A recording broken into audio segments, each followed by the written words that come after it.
Kegiatan belajar 1. Pengambilan keputusan dalam keadaan yang pasti. A. Pengambilan keputusan dengan tujuan tunggal. Dalam mengambil keputusan dengan tujuan tunggal ini, kita hanya memiliki satu tujuan sehingga kita memilih suatu alternatif yang memaksimumkan suatu hal. Berdasarkan tabel 2.1, dapat dilihat bahwa ada dua hal yang harus dipertimbangkan untuk memilih keputusan yang tepat. Pertama, penurunan harga jual setelah dipakai. Kedua, biaya pemeliharaan setiap tahun. Tujuan kita adalah memilih waktu penggantian yang bisa meminimumkan jumlah dari kedua macam pengorbanan perusahaan itu, atau penurunan harga dan biaya pemeliharaan. Caranya, dengan mencari alternatif jangka waktu penggantian yang meminimumkan biaya rata-ratanya. Berdasarkan nilai biaya rata-rata setiap tahunnya, penggantian setiap 3 tahun sekali akan bisa meminimumkan jumlah penurunan harga mesin dan biaya pemeliharaan, yaitu hanya Rp1.766.670, lebih murah daripada alternatif yang lain. Maka, keputusannya kita memilih penggantian mesin setiap 3 tahun sekali.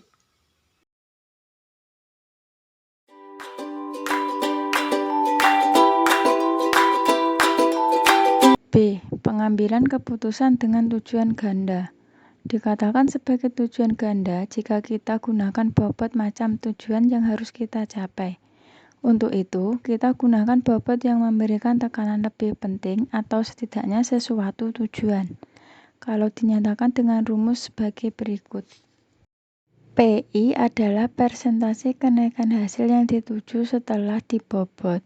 Untuk alternatif 1, A sama dengan hasil yang diperoleh dari strategi I, sedangkan BJ adalah bobot yang diberikan untuk strategi J.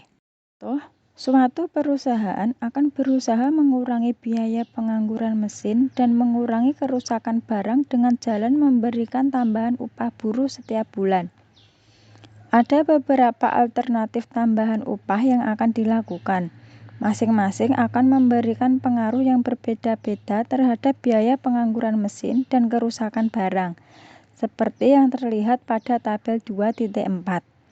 Dalam kolom terakhir, dilanjutkan dengan menghitung hasil bersih yang diperoleh dari penambahan upah buruh, yaitu sebesar pengurangan biaya pengangguran mesin ditambah pengurangan kerugian karena kerusakan barang, atau kedua-duanya merupakan penghematan, dikurangi dengan tambahan biaya untuk menaikkan upah. Berdasarkan tabel 2.4, kita pilih penghematan yang terbanyak, yaitu tambahan upah sebanyak Rp700.000 setiap bulan. Cara lain adalah menghitung hasil secara relatif dari biaya yang telah dikeluarkan, kemudian dibobot untuk dihitung manfaat totalnya.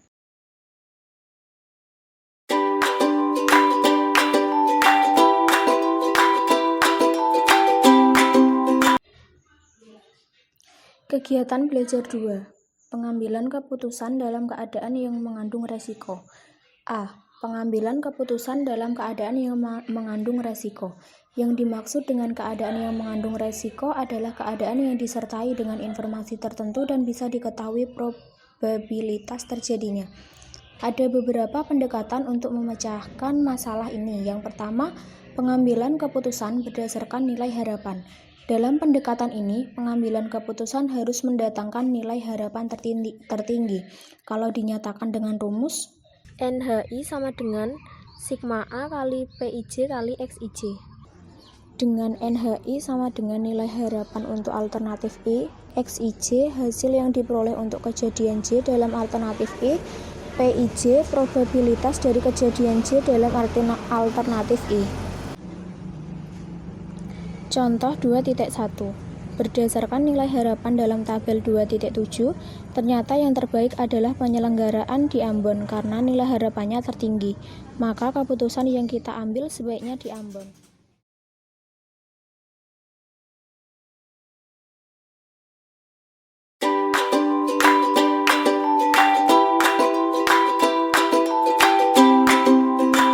B. Pohon keputusan. Apabila alternatif yang akan kita pilih itu sendiri atas beberapa alternatif lagi, untuk mempermudah bisa kita gunakan bantuan gambar. Tiap-tiap cabang mempunyai ranting sehingga menyerupai pohon. Oleh karena itu, sering disebut pohon keputusan. Contoh, suatu perusahaan menghadapi masalah untuk pembeli mesin dengan kapasitas besar atau kecil. Hal ini didasarkan pertimbangan bahwa pada waktu yang akan datang, kemungkinan besar akan terjadi kenaikan permintaan barang. Probabilitas terjadinya kenaikan permintaan barang adalah 0,75 dan probabilitas tidak terjadinya kenaikan permintaan barang adalah 0,25. Untuk lebih jelasnya, kita perinci kemungkinan yang bisa terjadi sebagai berikut. Membeli mesin besar. Kalau membeli mesin besar dan permintaan meningkat, dalam keadaan bagaimanapun perusahaan akan menerima laba 1 juta rupiah. Akan tetapi, kalau permintaan tidak meningkat, dalam keadaan bagaimanapun laba yang diperoleh hanya 200.000 rupiah. Membeli mesin kecil. Apabila perusahaan membeli mesin kecil dan permintaan meningkat, itu akan mempunyai pengaruh yang berbeda dibanding dengan permintaan tidak meningkat. Permintaan meningkat. Apabila membeli mesin kecil dan permintaan meningkat, pada tahun pertama akan menerima laba 100.000 rupiah. Pada tahun kedua, kemungkinan pemerintah akan memberikan kredit pembelian mesin tambahan dengan probabilitas 0,8. Kalau permintaan bertambah, dan berarti perusahaan akan memanfaatkan kredit mesin ini. Laba pada tahun kedua dan seterusnya sebesar 800.000 rupiah. Akan tetapi, kalau pemerintah tidak jadi memberikan kredit mesin untuk perluasan usaha, perusahaan harus membeli sendiri sehingga laba yang diperoleh untuk tahun kedua dan seterusnya hanya 700.000 rupiah, meskipun permintaan naik. Kalau perusahaan tidak menambah mesin lagi, dengan sendirinya laba yang diperoleh untuk tahun kedua dan seterusnya hanya 400.000 rupiah. Permintaan tidak meningkat. Kalau permintaan tidak meningkat dan membeli mesin kecil, perusahaan hanya menerima laba 300.000 rupiah.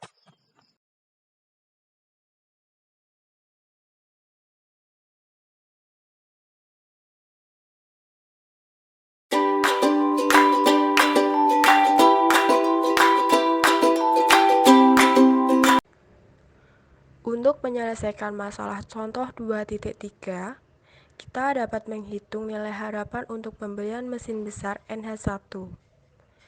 NH1 sama dengan probabilitas kenaikan permintaan 0,75 dikalikan dengan laba kalau ada kenaikan permintaan 1 juta ditambah probabilitas kalau tidak terjadi kenaikan permintaan 0,25 dikalikan dengan laba kalau tidak ada kenaikan permintaan 200.000 sama dengan 800.000.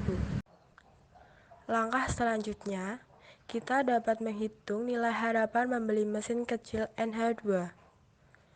Sebelum menghitung nilai harapan mesin kecil, terlebih dahulu kita menghitung nilai harapan adanya pembelian mesin tambahan pada periode kedua dan nilai harapan kalau tidak membeli mesin pada periode kedua. NH2A sama dengan 0,80 dikalikan 800.000 ditambah 0,20 dikalikan 700.000 sama dengan 780.000. Sedangkan NH2B diperoleh 300.000. Dari kedua nilai harapan di atas, NH2A dan NH2B, ternyata yang lebih besar adalah NH2A sebesar 780.000. Maka, pada periode kedua, pilihlah membeli mesin tambahan.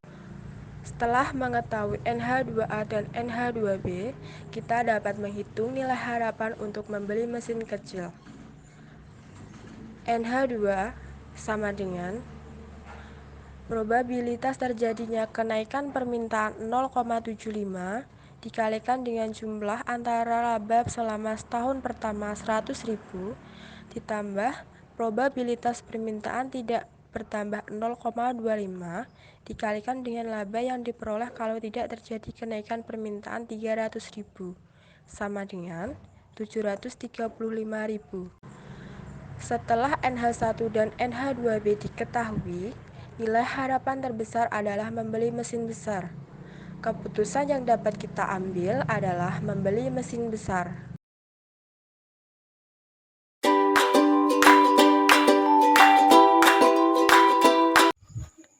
Kegiatan belajar 3. Pengambilan keputusan dalam keadaan yang tidak pasti. A. Metode maksimal.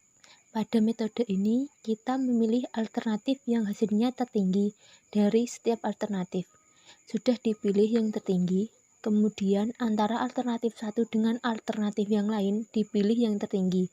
Pilihlah nilai yang tertinggi pada setiap baris alternatif. Kebijakan maksimis biasanya digunakan oleh investor pengambilan keputusan yang bersifat optimis. Ia yakin bahwa usahanya kebanyakan berhasil. Biasanya, decision maker semacam ini senang bekerja keras, tidak mudah menyerah, dan selalu mencari peluang yang mungkin. Kalau memilih mendirikan pabrik besar, maksimal hasil pabrik besar 200.000. Sementara itu, kalau memilih pabrik kecil, hasilnya maksimumnya 100.000. Kalau tidak mendirikan pabrik, hasilnya 0. Hasil maksimum ini diisikan dalam kolom keempat. Di antara hasil maksimum di kolom 4 ini, dipilih yang paling besar, yaitu alternatif pertama. Hasilnya 200.000. Inilah hasil dari maksimal. Dapat dilihat pada tabel 2.9.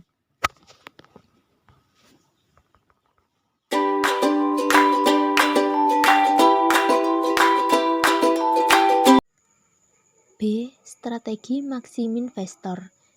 Strategi maksiminvestor atau pengambilan keputusan bersifat konservatif atau berhati-hati, yaitu memilih alternatif yang hasilnya paling besar di antara hasil minimum setiap alternatif.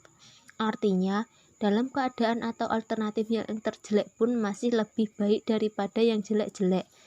Secara sederhana, dapat dikatakan meskipun dalam keadaan jelek pun masih lumayan, apalagi kalau keadaannya lebih baik, itu akan semakin baik. Kalau kita memilih mendirikan pabrik besar, alternatif terjeleknya adalah menderita rugi 180.000. Sementara itu, kalau memilih pabrik kecil, hasil terjeleknya menderita rugi 20.000. Kalau tidak mendirikan pabrik, hasilnya 0. Maka, pilih nilai maksimum dari hasil-hasil minimum itu. Lihat kolom keempat pada tabel 2.10. Hasilnya maksimal 0, yaitu pada alternatif tidak mendirikan pabrik.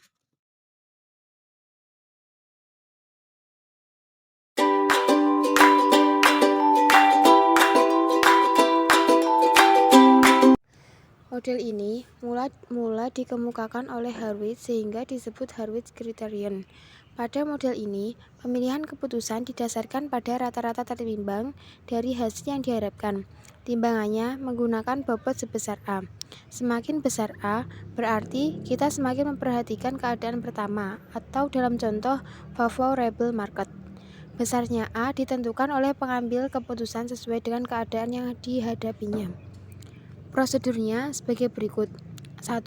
Setiap alternatif atau dalam contoh pemilihan pabrik ditentukan hasilnya melalui weighted average dengan bobot A. Dalam contoh digunakan A sama dengan 0,80.